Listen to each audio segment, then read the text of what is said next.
केंद्र सरकार ने हाल ही में यूनिफाइड पेंशन स्कीम को लागू करने का फैसला किया है। केंद्र सरकार की यह योजना 23 लाख सरकारी कर्मचारियों पर लागू होगी। ये योजना अगले वर्ष की 1 अप्रैल से लागू होगी। सरकार की नई योजना यूनिफाइड पेंशन स्कीम से केंद्र सरकार के 23 लाख सरकारी कर्मचारियों को तुरंत फायदा मिलना तय है। इस स्कीम का मकसद रिटायरमेंट के बाद सरकारी कर्मचारियों को एक तयशुदा पेंशन रकम तय करना है। इस स्कीम में 23 लाख कर्मचारियों को सीधा फायदा कैसे मिलेगा और तयशुदा पेंशन रकम किस तरह मिलेगी, इस बारे में बता रहे हैं सूचना और प्रसारण मंत्री अश्विनी वैष्णव। इम्पोर्टेंट विषय था कर्मचारियों की तरफ से कि हमें अश्योर्ड अमाउंट एक चाहिए, जो बहुत लॉजिकल और वाजिब रिक्वायरमेंट था। तो इस डिमांड पे एक मेथोडिकल वे में काम करके और एक्चुअरियल साइंसेस, जो लोग आगे का भविष्य का रिक्वायरमेंट वगैरह कंप्यूट करने का एक तरीका होता है जिसको एक्चुअरियल साइंस बोलते हैं, उनके साथ मिलके कई तरह के फाइनेंशियल मॉडल्स को प्रोजेक्ट करके और सबके साथ मिलके एक सिस्टमेटिक तरीके से 50% अश्योर्ड पेंशन, ये इस यूपीएस का सबसे पहला पिलर है। इसकी डिटेलिंग देखनी चाहिए हमें। जो ये अमाउंट मिलेगा वो रिटायरमेंट से पहले के 12 महीनों की एवरेज बेसिक पे का 50% होगा। मैं रिपीट कर रहा हूं, अश्योर्ड पेंशन का जो अमाउंट है that will be the average of basic पे ऑफ 12 मंथ्स बिफोर सुपर एनुएशन, उसका 50% होगा। और इस फुल पेंशन के लिए जो क्वालिफाइंग सर्विस रहेगी वो रहेगी 25 इयर्स, यानी 25 वर्ष तक अगर किसी ने काम किया है, सेवा की है, तो उसको फुल पेंशन यानी जो ये अश्योर्ड पेंशन का अमाउंट है वो मिलेगा। 25 साल से अगर कम है लेकिन 10 साल से ज्यादा है तो उसमें प्रोपोर्शनेट पेंशन रहेगी, प्रो रेटा वो पेंशन का अमाउंट बनेगा। जो कभी किसी कर्मचारी की डेथ हो जाए तो फैमिली पेंशन एक बहुत बड़ा, स्पाउस के लिए ये बहुत बड़ी एम्प्लॉयज की एक रिक्वायरमेंट थी, डिमांड थी। सूचना और प्रसारण मंत्री के मुताबिक इस योजना में तयशुदा पेंशन कुछ इस तरह दी जाएगी। यूपीएस का है अश्योर्ड फैमिली पेंशन। किसी भी कर्मचारी के डिमाइज से पहले, इमीडिएटली पहले जो पेंशन थी, अमाउंट था, उसका 60% मिलेगा एम्प्लॉय के, डिसीज्ड एम्प्लॉय के स्पाउस को। ये सेकंड पिलर है। थर्ड पिलर है अश्योर्ड मिनिमम पेंशन। कई बार देखा कि सर्विस कम होती है और कंट्रीब्यूशन जितना हुआ है उससे एक सफिशिएंट अमाउंट नहीं मिल पाता था, और ये अपने आप में एक बड़ा विषय था केंद्र सरकार के कर्मचारियों का और एनपीएस में जुड़े सभी कर्मचारियों का।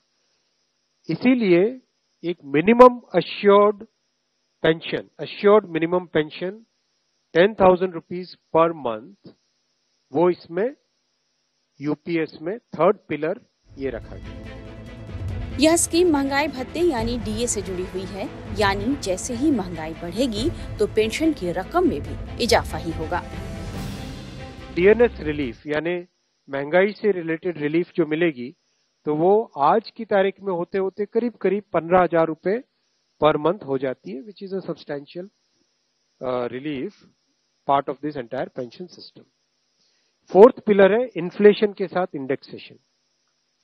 जैसे केंद्र सरकार के एम्प्लॉयज के लिए सैलरी में डीएनएस अलाउंस होता है, उसी पैटर्न पे जो इंडेक्स है, सेम इंडेक्स को यूज करके all India consumer price index for industrial workers, इसको यूज करके assured pension, assured family pension और अश्योर्ड मिनिमम पेंशन, इन तीनों के तीनों जो आपने पिछले पेज पे तीनों पिलर्स देखे, assured pension, assured family pension और अश्योर्ड मिनिमम पेंशन, इन तीनों के ऊपर इन्फ्लेशन इंडेक्सेशन डीएनएस रिलीफ के बेसिस पे मिलेगा। डीआर, डीए की जगह डीआर, डीएनएस रिलीफ। यूपीएस के तहत सेवानिवृत्ति पर उपदान यानी ग्रेच्युटी के अलावा एक मुश्त राशि का भुगतान भी किया जाएगा। Lump sum payment at superannuation in addition to gratuity, ये एक तरीके से बहुत ही इम्पोर्टेंट और बहुत ही बड़ी एक रिलीफ मिलेगी। जब सुपर एन्युएशन होता है तो उसके बाद में इंसान अपनी लाइफ को प्लानिंग जिस तरह से करना चाहिए तब कई बड़े खर्चे आते हैं, इसलिए ये लंप सम एक अमाउंट तय किया गया। यह है कि हर 6 महीने की सर्विस के लिए मंथली इमोल्यूमेंट्स विच मीन्स पे एंड डीए कंबाइंड, उसका 10% अमाउंट। तो ये एक अपने आप में सब्सटैंशियल एक अमाउंट रह जाएगा। जैसे मान लीजिए किसी का 30 इयर्स की सेवा है तो उसमें करीब करीब 6 महीने की सैलरी, सोमनाथन साहब दैट्स करेक्ट ना, करीब करीब 6, तो उसको 6 महीने की इमोल्यूमेंट्स जो उसकी रहेगी पे प्लस डीए मिला के वो एक लमसम अमाउंट की तरह मिलेगा। ये 5 पिलर्स को लेके आज यूनिफाइड पेंशन स्कीम अप्रूव हुई है। ये स्कीम केंद्र सरकार के करीब 23 लाख कर्मचारी, करीब 23 लाख एम्प्लॉइज हैं, उनको इसका बेनिफिट मिलेगा। यूपीएस को 1 अप्रैल 2025 से लागू किया जाएगा। इस स्कीम को लागू करने के बाद हर साल सरकारी खजाने पर 6,250 करोड़ रुपए का अतिरिक्त बोझ पड़ेगा। अश्विनी वैष्णव ने कहा कि केंद्र सरकार के कर्मचारियों को यह निर्णय लेने का अधिकार होगा कि एनपीएस में बने रहें या यूपीएस में शामिल हों। यह योजना उन सभी पर लागू होगी जो 2004 के बाद से एनपीएस के तहत रिटायर हो चुके हैं। कोई अगर एनपीएस में रहना चाहे तो एनपीएस में रह सकता है, यूपीएस में ऑप्ट करना चाहे which is naturally a very attractive scheme तो उसमें ऑप्ट कर सकता है। प्लस राज्य सरकारें अगर इसी फ्रेमवर्क को, इसी आर्किटेक्चर को यूज करना चाहे तो राज्य सरकारें भी इस आर्किटेक्चर को यूज कर सकती है। अगर राज्य सरकार के कर्मचारी भी इसमें शामिल होते हैं तो करीब 90 लाख के आसपास टोटल कर्मचारी इसका बेनिफिट मिलेगा। सबसे इंपॉर्टेंट जो आज के इस फैसले का बहुत ही महत्वपूर्ण पार्ट है वो है कि कर्मचारियों पर इस स्कीम का भार नहीं पड़ेगा। आज एम्प्लॉइज 10% कंट्रीब्यूट करते हैं और आपको जानकारी होगी कि 10 वर्ष पहले तक सरकार भी 10% कंट्रीब्यूट करती थी, यानी 10+10 टोटल कंट्रीब्यूशन होता था। लेकिन मोदी जी ने 2019 में इस 10% कंट्रीब्यूशन को बढ़ा के 14% किया था। जो केंद्र सरकार का कंट्रीब्यूशन है उसको बढ़ा के 14% किया था। That itself was a very big contribution, big jump in the amount of contribution. अब वो कंट्रीब्यूशन बढ़ के 18.5% हो जाएगा।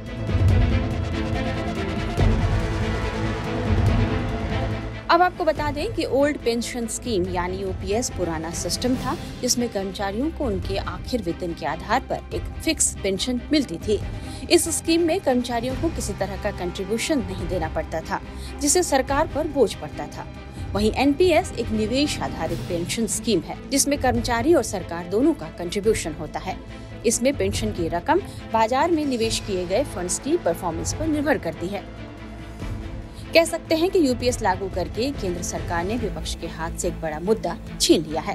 हाल के चुनावों में विपक्ष की तरफ से नई पेंशन स्कीम यानी एनपीएस की जगह पुरानी पेंशन स्कीम ओपीएस को लागू करने का मुद्दा बनाया था, जिसके बाद केंद्र सरकार ने एक बड़ा दांव चलते हुए इसकी काट खोजी है और 23 लाख कर्मचारियों को यूपीएस देने का फैसला किया गया है।